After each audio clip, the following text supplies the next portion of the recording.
Well, good evening, gang, and welcome to It's All About Arts. My name is Glenn Williams, and to my right and to your left, of course, is the lovely Valerie Eliason. Hi, Val. How are you? Hey, Glenn. Happy New Year. Happy New Year to you, and Happy New Year to you, too. Thank you very much for being here with us all these times, and it's time to say Happy New Year to you. I hope everybody had a very safe and lovely New Year's and holiday. I know that I did. I had a lot of fun and spent time with family and friends and added a new member to the family. We got a new kitty. Yes, I'm very excited about that. Larry's got a friend. His name's Bob, right? Bob. Yep. Or Robert if he's been bad. Robert. I'll call him Robert the. Because the is his middle, Robert the cat. So Robert the, if he's been bad, I use his middle name. How are you? I haven't seen you. It's been a week over. We've been away. Yeah, we've both been on holiday break. Yeah. It's been awesome. Missed this place, missed everyone here. Yeah, but you've been very, very busy because you've got a show next week. You're not going to be here next week. Is that true? No, I am going to be here Oh, you're going to come? Yeah. I thought you had a show. I do at 7, so I'm going to be scooting right out of here. I'll be going with you, I guess. We're both going to get over there together somehow. That sounds awesome. Yeah, you kidding me? I wouldn't.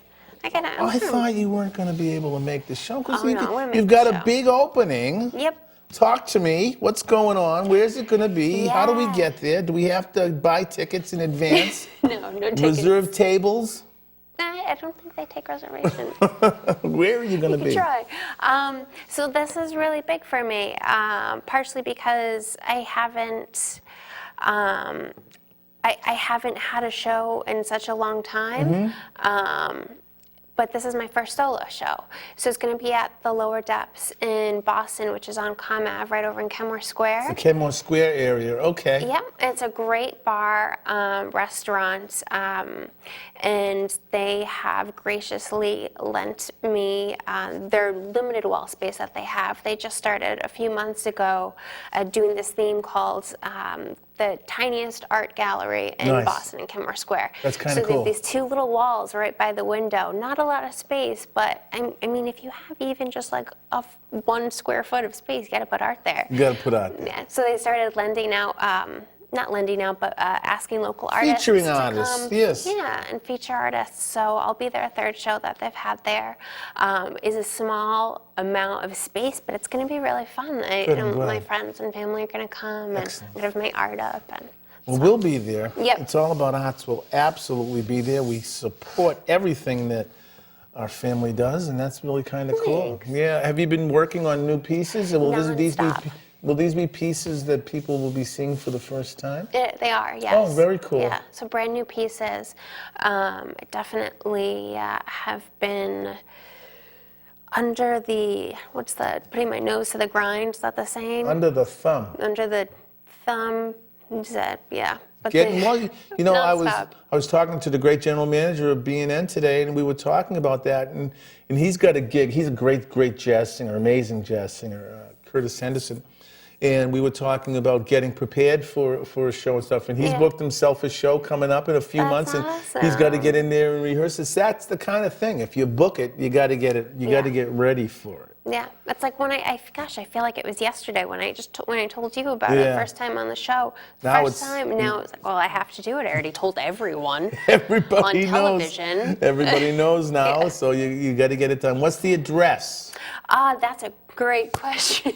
We'll go to itsallaboutarts.com and you can get that information there. It's the Lower Depths. It's right on Comm Ave in Kenmore Square. Right by the train station there? Right across the street from okay. Yeah. So it's right in Kenmore. So it shouldn't be too hard to find. Oh, yeah. You probably draw a lot of students in BU. Yeah, there are a lot of students that are in the area and that definitely frequent that particular bar. Well, I'm looking forward to coming and seeing your new work. It should be really exciting. What did you do over the holidays? Did you get away? Or? I painted a lot. Yeah, I can imagine. I sort of shut myself into my apartment with Klaus and Space Heater because it's been so cold, and just really immersed myself in trying to complete as many pieces as I could. That's cool. That's cool. What about New Year's? What about did you get to do anything kind of cool? Went out, got a drink, the obligatory New Year's drink, and fell You asleep and your by, special like, friend? Me and Jacob and I Jacob and you got out? fell asleep by 10:45. Oh, I actually forced Real myself party to stay animal. up because Saturday morning, I keep calling it Saturday, but it was Friday morning. Yeah.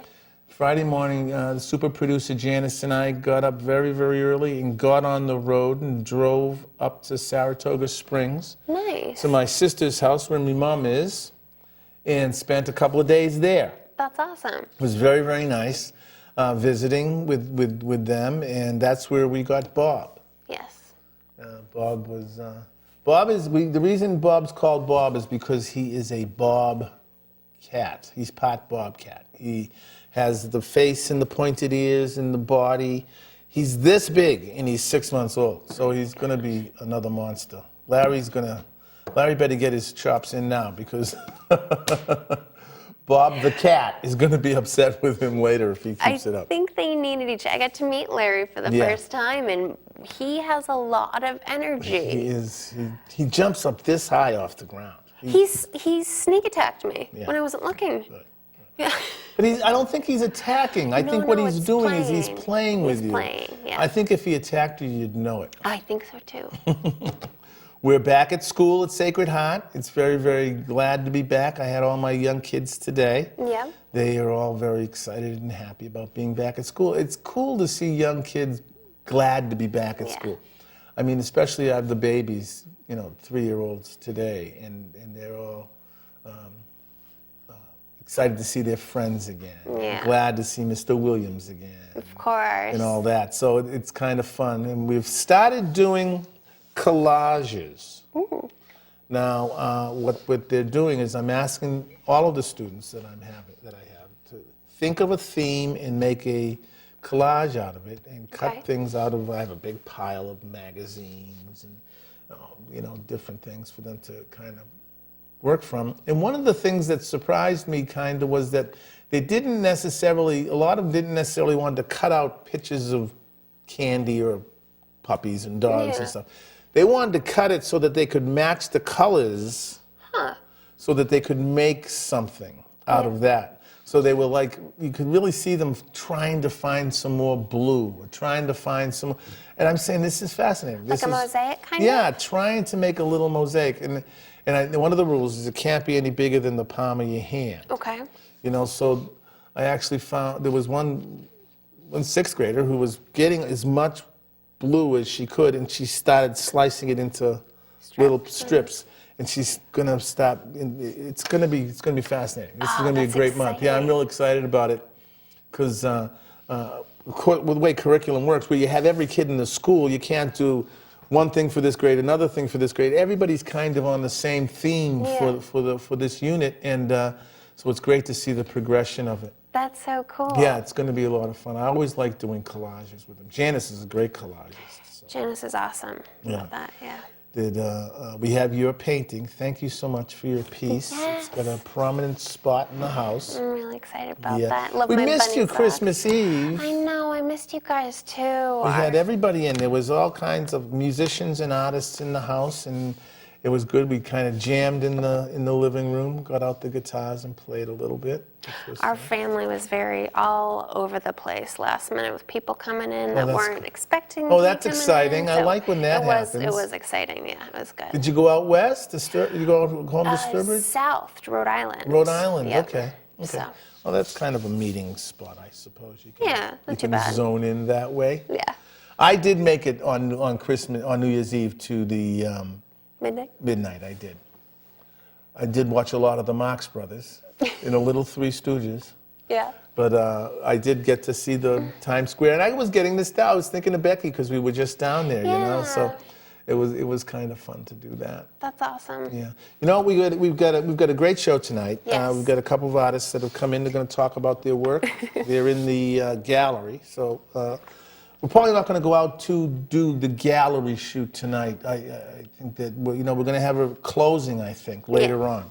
But we'll get a chance to talk to them in a little bit. But one of the things we got to talk about is Main Streets. Yep.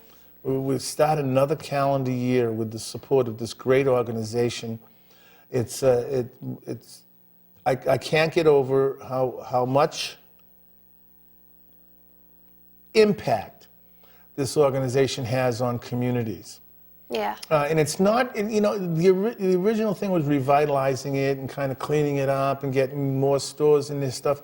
But now it's gotten to where Main Streets has been maintaining the status quo, making sure that things stay the way the community wants them, because they've been working for so many years to develop these places, that now it's kind of like making sure things go along. It's become so much more than just, you know, storefronts and taking the grades down. I mean, it's become such an incredible sense of community and pride for people. It brings people together in more ways than I think they could have expected it ever to. Well, I think one of the missions has turned from taking a business district that's kind of down in its luck and empty storefronts and really not servicing the community it's in. I think that its mission has kind of changed to getting some people out of their houses and into the mindset of that this is your community and what do you want? You know, I mean, they're forever polling, they're forever asking people what we're doing wrong, what we're doing well. They're constantly changing their mission a little bit at a time to include these keeping the status. You know, because I know there are communities that price themselves right out of people being able to afford it, and you want to be able to make sure that that doesn't happen. You want to be cognizant of the financial situation in your community. You want to make sure that people are getting what they want to get down there, but also that they want to come down there. It's not I need some milk. I'll run down and come back. While I'm down there, I'm going to stop in and see so and so and see what's going on with them. I might stop and have some tea at Fornax. I might go over and stop in at the new Main Street office on Washington Street. You know, make my appointment at the community. You know, all of that kind of stuff can be done, but people are doing it because they love their community. It's enjoyable. It's not just an obligation. Right. Now you've been there for over a year now, and you jumped right in and became part of the community. People see you around, and you're always down at the farmers market, or you're doing some of your business down there. When you first came, what drew you to choose Rosendale? Besides, you can't be on the show unless you're from Rosendale. No, that's not true. That's what a coincidence that worked out to be, huh? That's not true. No, you know, what was kind of something that made Rosendale appealing? Well, originally for me it was affordability, and it was in the area that I wanted it to be. It was still a huge part of Boston, but it was, you know, not right downtown. It didn't feel in towny. It felt more like a neighborhood feel to it, and that's almost become like I don't want to say the least important thing, but the sense, the overwhelming sense of community that I got when my roommate Eliason and I moved in there was just astounding. I mean, the first day we're sweating, moving things up and down the stairs, and our neighbor runs across the street, never met him before in his life, in his socks, and helps us move a mattress upstairs. That never happened anywhere else. Well, maybe, but probably not. You know? That kind of thing is very important to all the people that live in the community, is that we're in this together, you know, and, you know, let's know each other. It's important to be able to walk from my house down to Rosendale Square, or your house down to Rosendale Square, and feel that you can say hi to the guy across the street, or the woman waiting for the bus, or you know, that kind of thing. And there is absolutely that kind of feeling. I hadn't had that feeling since I was back home in Sturbridge, I think, at my mom's, and it was, you know, a big neighborhood, and we'd be down at the lake and spend all the summer evenings with your neighbors, and I missed that so much. And Rosendale just really surprised me in that way. I never thought that I'd be able to have that in a city. Yeah, and that's the thing. Is the other thing is that Rosendale, we call it Rosendale, but it's Boston.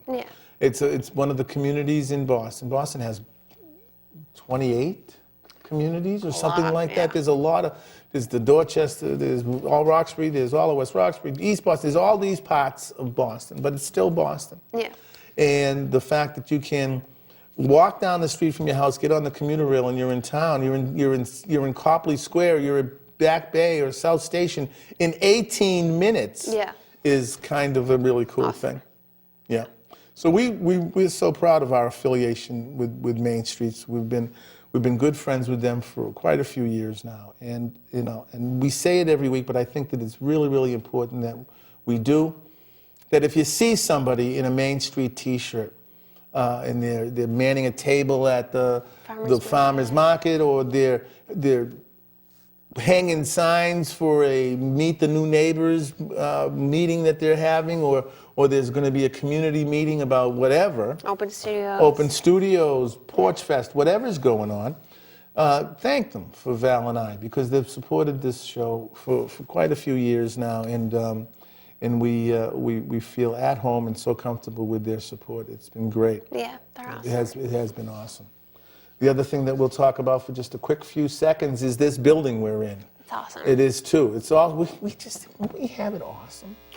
Yeah.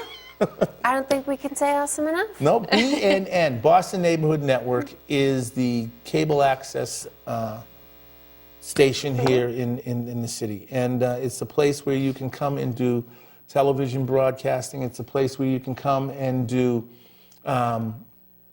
your nonprofit. This station here, Channel 9, you can come and do. It's called News and Information. It's the place where a nonprofit can come and talk about what their nonprofit does, have guests on to talk about their mission statement, get people all riled up about whatever it is that you're supporting. This is the place to come and do it. The other side of the station, am I going there? Okay, the other side of the station. Thumbs up. There's two stations. One of them is this News and Information, where nonprofits get to come and do their thing. The other side is it's cable access in the true form of what it was. It's an opportunity for people to get their personal do television. Yeah. Take some classes in Final Cut Pro, take some classes in sound, in lighting. These guys are laughing because they've all had to take them classes and become familiar with how television is done. And then you do it. That's on channel 23. Take a second and turn the dial over to channel 23 so we can kind of see what's going on over there. We'll be back in just a second. Don't go away. Do it without them. That's correct. We know it's a call-in show now. A couple of quick things I got to plug. The Harvest on the Vine, looking for your help. If you could, the little big rice drive. Yes, the big rice drive. They're a little short on food. So if you can, I think they said lice drive. Nobody wants lice. No. Nobody wants lice. You could drop your rice off at the food pantry at 49 Vine Street, or the Cooperative Bank at 201 Main Street. So that would be. There's Charlestown glory. That's right. The next event I want to plug is Bobcat. We hope maybe you could show up for this one. Charlestown Youth Hockey Association annual comedy night fundraiser. Wow. I think he might have done it one year. Back in the 80s. See, there you go.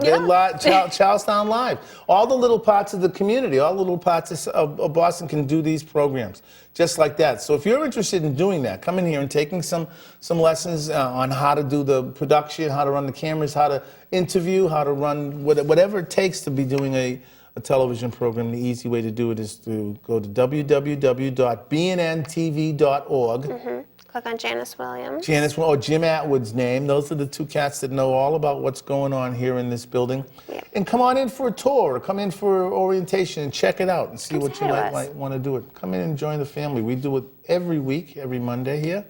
And we love it, right? Yeah. If we're having a good time, there's no reason why you can't come in and do it too. Definitely. Speaking of, I gave a shout out to, or told someone all about our show last night. My friend Bovio, I have to say good luck, and I hope your hip replacement surgery went well today. I promised him I would say, Bovio, get well. Get well soon. Get well, buddy. And I hope they're at St. E's right now, so I hope you guys they're watching if they're over there. This. Yes. And if you're not, coming for you. We're thinking about you, buddy. Get better. That's good to do. I like that. Yeah. Well, that's it. Well, plus, also we're going to be up live in a couple of days. Yes. We're going to be able to put this program up on our YouTube station. So we'll give you all the information on that. Well, we got these guests. We got the guests coming up. Listen, guests. you got a Val's View? I do. Okay, listen, gang. Listen, you're watching BNN-TV's It's All About Arts. We'll be back in just a couple of minutes, but first we're going to have a Val's View. Yes.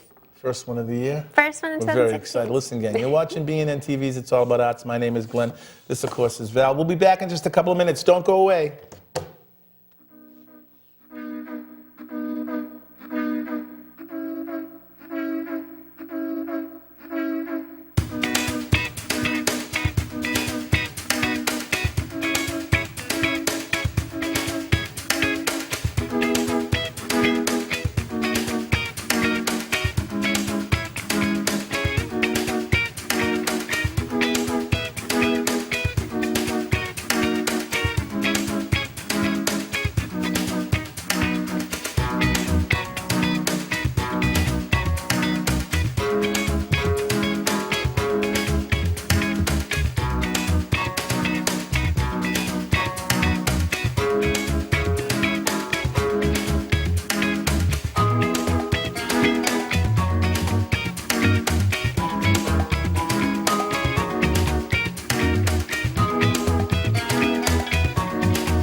Welcome back, gang. Thanks for hanging in there with us. You're watching BNN-TV's It's All About Arts. Listen, I told you that I'd let you know. If you want to see this show again, it's going to be on YouTube in just a couple of days. You can go to your YouTube station and put in It's All About Arts and the number 1. That'll get you right to where you can check out these shows, this show, and many other shows. And also, we'd love it if you would go to our Facebook page and like us, become friends, and check out all the stuff. There's lots of things going on that Facebook page other than just the repeats of the show. I mean, there's lots of what's going on around town. And speaking of what's going on around town, it's my great pleasure to bring to the forefront of the show, once again for the first time in this 2016, it's time for A Val's View. Well, thanks, Glenn. Happy 2016, everyone. Hope everyone's got their New Year's resolutions ready and are amped up for the new year to do some awesome things. So we're going to start off 2016 with a few fun events that are going on in and around Boston. So first off, we have the Snowflake Festival. It's going on January 9th from noon to 4, so it's coming up soon. It's put on and is hosted at the Brookline Arts Center. So the Snowflake Festival is an annual celebration that's filled with artwork, fun activities, and it's for the whole family, fun for everyone, especially kids. So it's put on as a celebration of community by the Brookline Arts Center, and there's even a community art activity that everyone gets to participate in and sort of put their own fingerprint onto the artwork, and then it's donated to a local charity to help raise money. So everyone's invited to participate, as well as there's going to be a few fun drop-in classes that are taught by some of the faculty at the Brookline Arts Center. The workshops are very family-friendly, and the whole event is free to attend. So definitely check that out if you get the chance. Second on our list, we have Science on Screen. It's going on January 25th from 7 to 9 p.m. at the Coolidge Corner Theater. Now, this is a screening of the movie F is for Fake. It's a famous 1970s documentary, freeform documentary style film by Orson Welles. I'd actually never heard of it up until recently, but I'm very curious to watch. I have the trailer saved on my computer. So it's a film about trickery, fraud, and lies in the world of art. Now, as a special treat, Richard Newman, the head of scientific research at the MFA, is going to be giving a short talk before the screening of the film, and it's going to be going over his career and expertise in the field of fraud and art. So it's a great film for people that are interested in art history.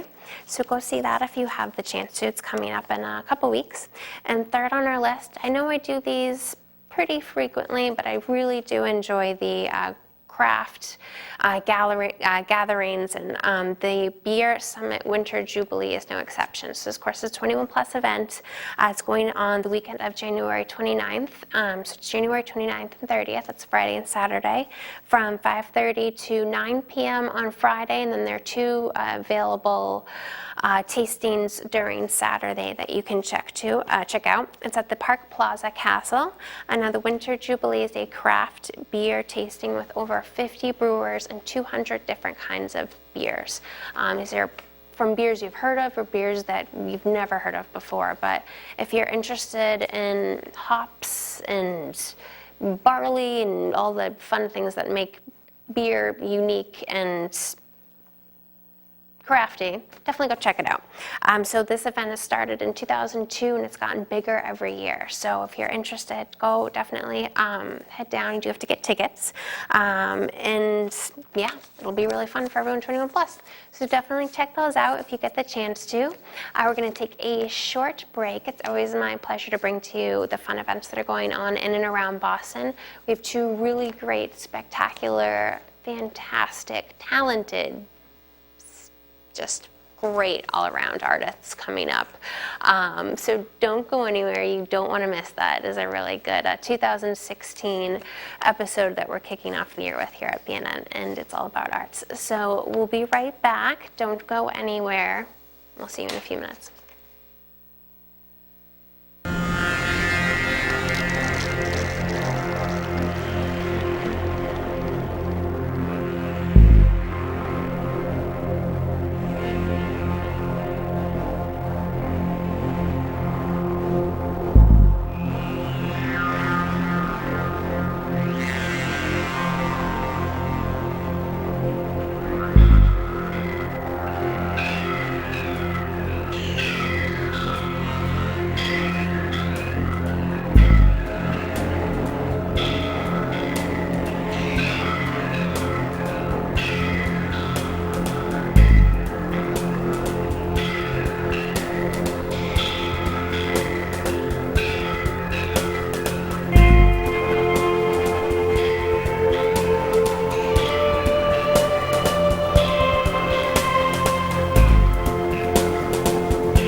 Welcome back to It's All About Arts. My name is Glenn Williams. That was done through Low Budget Records, that last piece that you watched, and it features Valerie and myself, but it's right now we're going to talk a little bit, and it's my great pleasure and honor to reintroduce you to a fine artist who's hanging in the BNN gallery this next 2 months. Valerie Eliason. Hi, Valerie. Glenn, so nice to Thank you so be much for coming here. in. How long have you been doing visual arts?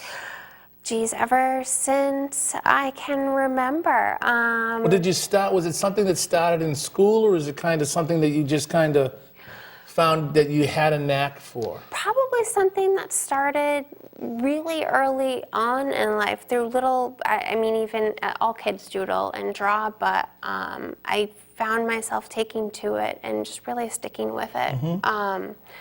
My whole life, and as I got older, I knew really young that I wanted to go to school for art. Did you end up going to school? I did. You did. Yeah. Where did you attend? Framingham State College. Yeah, great they have facility. a great studio art program there. I was lucky enough to have some incredible professors. That's great. And yeah, I love Now, it. where did in your high school, in your elementary and high school education, was there art also involved in that curriculum as well? Yes. Okay, yep. that's good, because there's all these issues these days with their arts not kind of being there, but being out in Western Mass, outside of the big cities and stuff, there's still art being. Oh yeah, it was very much a big part of. I mean, my mom was super supportive of it, but definitely within the community and within my elementary school and junior high and high school, all the way up through college, it was very much a big part of the curriculum. Now we saw some of the pieces that was in the slideshow are going to be in the BNN show as well. What's the technique that you use? One of the ones that really catches my eye is the cupcakes. Yes. Cupcakes, and it seems to be layered. What is your process? What do you do? Yeah, so that was actually one of the first pieces I made with that particular process.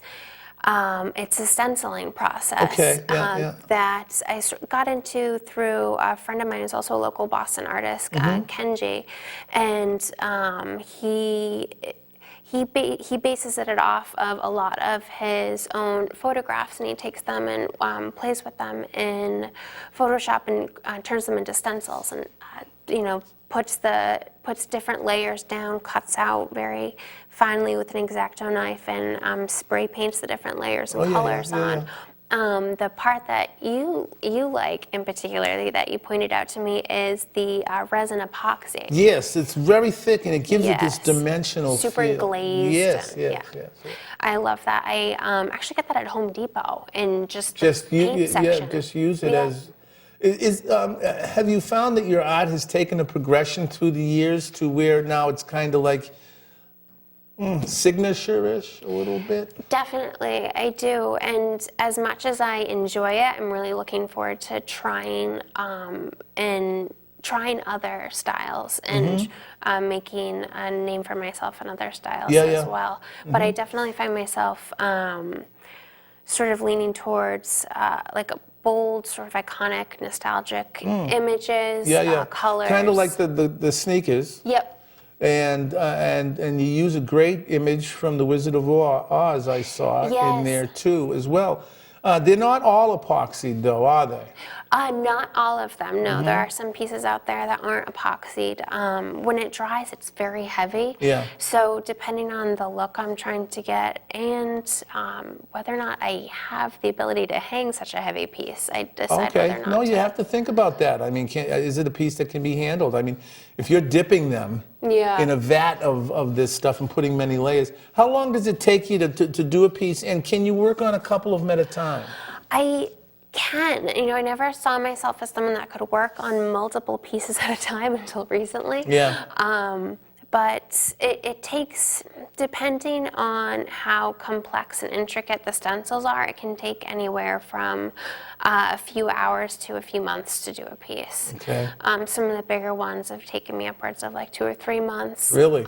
Tedious, cutting out with the X-Acto knife and just sitting there like day in and day out, and some of the other simple stencils are just, That's great. yeah. Well, we're looking forward to your show next Monday. Yes. Your first solo show. Congratulations from It's All About Arts. Thank you. We're very proud that you're doing that, and keep it up. You know, keep up the great work. We're very, very fortunate and happy to be. If you had to categorize yourself as an artist, is there kind of like the kind of artist you are? Are you an abstract artist? Are you political? Are you making statements? What kind of things do you think I'd you do? be prepared for this question, being such a fan of the show. I think I'm, gosh, I don't want to say nostalgic, but I think I might, yeah, I think I'm going to say nostalgic. Yeah. Just because I like the images and the pieces I do to sort of evoke a certain feeling, almost bring people back a little bit. Right. Well, they're beautiful, and thank you for sharing them with us here. Anybody can come here to 3025 Washington Street and see this great exhibit. Thank you very much for being here. Thank you I really appreciate it. Well, it's time for our next guest. It is, yep, we have a great next close your guest. eyes. Yep.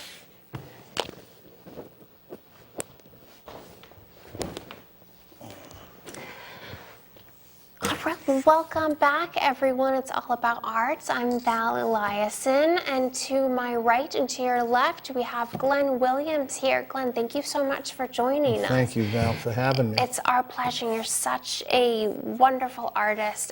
Thank you. You're kind to say. Thank you. I've been lucky enough to be able to be exposed to so much of your work. We have some pieces out here hung in the gallery. I'm I'm happy to be doing that because there's some nice exposure out there. Oh, absolutely. And it's such a nice wall to hang some nice work on. Your pieces have such an incredible amount of texture to them. Yeah. Is that one of, would you say, is that one of your main things you're trying to portray when you're creating a piece, is texture? Well, I think early on I found that I'm not a very great drawer. I mean, I can draw and I can get kind of things, but not to where I felt I want to show anybody. Yeah. You know, so I think what I've done is I've kind of developed into this abstract type of artist that doesn't always have a place to go with my pieces, but it's kind of more of a journey.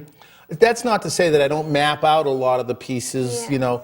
I mean, like Reflections is a piece that I actually wanted it to be black in the background. I wanted there to be sand involved and stuff. So I kind of do that, you know. So, but it's always a quick adventure for me. Yes. Now, you certainly have a particular signature and style to your pieces. Yes. How long do you think, or how long would you say that it took you to sort of develop that signature style? Well, it's not very long. I mean, I'm primarily a musician, you know, who kind of draws and paints a little. So what it was that I'd think about what I want to do. I think about what I want to do. I want to try this kind of thing, and I usually generally just go and do it. Yeah. It's not something that's Overthought or worked on or tinkered with a lot. So I kind of really get in there and kind of move the paint around to try and get that feeling I want. Do you find being a musician also, do you find a difficulty in balancing the two, visual art and music? Not really, because I try to separate the two. I'm not someone who listens to music while I'm painting. Okay. In fact, I have two ways of working. One way is I get up in the middle of the night and I run downstairs to the kitchen and I just do it. Yeah. You know. The other one is that I have a space down in the cellar where everything is darkened off and it's kind of closed off and there's one light on the canvas. And it's hanging and no music, no sound, just me in the color and just go. That sounds awesome. Now, that's a set space you have for yourself. I do, to yeah. work For that in. kind of thing, I do have a set space down next to the studio. But generally, a bunch of the stuff gets done at the kitchen table because I get this, I want to do something, and I think about it, and then all of a sudden it's 4 or 5 days later, and I'll come down and in the middle of the night and just do something and then walk away from it. And you want to 20 hold on minutes, to it, an hour, tops, working on a piece. Where do you pull your inspiration from? You say you wake up in the middle of the night. Do you have a dream and you have to get that idea onto a piece of paper, or? I think about the colors. Okay. I think about what kind of color arrangement I want, and I think about being a teacher. I think about what the blending of the colors are going to be and how I'm going to get them to share. I like doing things that have a minimum amount of colors, but the combination of the colors that I'm using create these other colors. These secondary and tertiary colors end up coming out of it. That's awesome. That's why it ends up being a journey. Sometimes I go, I don't know where that came from. Yeah. I don't know how I got that color there. But it's... Now, you mentioned you used sand. I did, yeah, I did. And did you go out into your driveway and scoop some up? No, Do you go to the local art AC store? Moore and Dick Blick have some very nice, very fine. There's some fine and some coarser sands. What I do is I take them and I mix the paint in with them. I use acrylic paint, and so I mix the acrylic paint until I get this pasty, yucky, and then I get it on with a palette knife the way I want it, and kind of build it from there. That's awesome. Do you ever, when you're playing music or when you're creating a piece? Yeah. So I'm a visual artist, so I don't really know the combination of the two worlds probably as well as you do. Are you ever in the middle of playing a song or making a song and you stop and you go, I need to go put this on a canvas, or you're in the middle of painting a canvas. You're like, I need to go put this on sheet music. I'm not that developed yet. I'm not developed to the point where I can hear I hear a piece of music that I'm playing or that I've written and then visually see it. Yeah. I have afterwards done a painting and had it finished and go, oh, that's from a different planet, which is a song that I've had, a different planet. And I said, well, that's kind of matches, but not all by accident, actually. You know, it's not something that I kind of thrive to do. I'm afraid to put that much control. The music I have more control over because I'm a little more developed there as far as playing and making words up and stuff. But painting, I'm not quite there yet, where I can say, well, I'm going to listen to this song and paint. This doesn't happen. When I throw, I generally throw from 4 or 5 feet away, and that's when everything else is dark, and the only thing that's lit is the canvas. And you have that sort of suspended in the middle of a room or up against I have a wall? I have it up against a wall, Okay. and I kind of give it 4 or 5 feet, and with a palette knife, in fact, I think there's one that's called Glenn's Dreams. Yes. Is kind of done that way, where I'll wash the back of the canvas with yellow this time, and then stand back with the palette knife and literally just give it a fling and kind of wait. Well, I need a little more here, I need a little more there. And the danger in all of that is knowing when you're done. Yeah. That's a difficult process for a lot of artists. Yeah, because I have several paintings at home that are just, why didn't you stop doing that? I personally hate that feeling. I feel like I got out tabula rasa, wipe the whole thing clean. And, Yeah, well, that's fun. Do you ever have any casualties while you're throwing? All the Larry time. ever walk? No, Larry has not past? walked into the fray. Not yet. As of yet. I really, when I'm throwing, I really want it to be quiet. It's Just late. nice. It's late at night. There's no TV. There's no music going on. It's got to be very quiet, and I just me in that. Yeah, in the moment with the art. And it's very much in the moment. There's not a lot of planning and stuff. Do you find that you have a greater love for one over the other, music, or which one have you been with longer? Well, music. I've been doing music since grammar school. Okay. I was that kid that always got in trouble in school. Taking their pencils and drumming them? I wish, no, but I was a little rascal, and I'd always be sent out of the class, you know. So me and Louie or Joey or whoever was the du jour of the day would be sent down to the auditorium to set up the chairs and stuff. Yeah. So I'd be down there setting the chairs up. One time I was down there, and the activities room was open. I went to a Catholic school, the school I'm teaching at, Sacred Heart, and I'm in there, and there's this big upright bass, 4th grade I'm in, and I'm in there banging away on it, you know. And Sister Cornelius come walking in, And I thought for sure I was on my way to meet my maker. But this lovely woman said, do you want to learn to play that thing? And I said, sure, you know. It's going to keep me out of trouble. She goes, we're going to work on that first. Then we'll see how we do. And she taught me for the next 5 or 6 years for nothing how to play that, and got me in a bunch of orchestras. Music is my passion. I play every day. I don't paint every day. Yeah. If I'm watching TV or something, there's an acoustic guitar nearby or a ukulele or something. So I'm always involved. Music is my first love, no question. Oh, that's wonderful. And the art gives me that little bit of release. Boost. I think it gives me a little bit more of a release where I can kind of be a little crazy and be just me. Because as avant-garde as music can be, I can't do that, you know, but A minor is still the relevant minor to C, and this has to be in the key, so there's that structure there. But in visual art, I can do anything I want and kind of not be told, well, you know, it'd be better if you did it this way. Yeah. And I think that's kind of what I use as that release of my, gotta do it. Creativity. Yeah. And, do you bring a lot of that to the classroom? I know you're an art teacher at. I tell what I tell my students is that I don't care if your house is crooked. I don't care if your tree is purple. What I care about is that you're trying and you care about what you're doing. Yeah. And that you're listening, and I'm forever telling them to go, do it. We're doing collage now, and I'm letting the kids do it. There's no structure. And obviously, when later on you get up to the point where this is how 2-point perspective goes, but by the time I get the kids to that, because I got every kid, I got 3-year-olds all the way up to middle school, so by the time they get to the 4th and 5th grade, we are bringing out the rules, they're already kind of,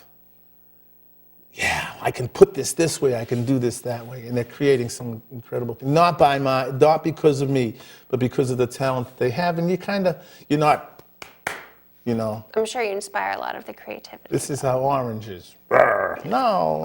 Your orange is this way. Orangey is good. Now, where can we, aside from out in the BNN gallery up for the next 2 months or so, where can we see your work or hear your work? There's a couple of sites you can go to. You can go to, it's all about arts, but if you go to artfulgift.com, and Art Studio 99 is where you can see both Janice and my lovely bride Janice is an incredible artist and an inspiration all the time because she's always doing it. She's doing art while I'm doing music, and you know, so it's kind of. That's awesome. I don't think kind you of can, a fun house. Get any better than that, pushing each other all the time. Yeah. Geez, well, it's been an awesome show. It has been an awesome show. That was very good. That was really good. It was good. All right. Well, you get to close because I'm over here. All right. This is very comfortable over here. Those seats are nice, right? You can This is nice over on this side, isn't it? It's nice. Okay. Someone's going to turn on and go, oh, there's been a coup. What's happening? Val took over. What's Glenn doing over there? There's been a coup in the studio. Well, this has been wonderful. Such a great 2016 episode. And Glenn, I am so happy to have you and Janice and BNN in my life. Oh, same here, Val. You brought the show to a great level where we're doing exciting new things. And Val's View has become Val's View. You can see Val's View in the newspaper now. I mean, it's all over the place. So that's a really cool thing too. So thank you for that. But you bring much more to the table than that. Thank you. Yes. Now, if you want to see this show at a later date, if you didn't get to check it out, you can go to our Facebook page. It's all about arts. You can go to our YouTube page. It's all about arts 1. We also have a Twitter. We do? Yeah. Oh. You tweet Can us? someone tweet to us? Tweet us. Tweet us. I never get that right, do I? I've gotten that wrong every time. It's tweet us. Tweet us. Gotta be careful.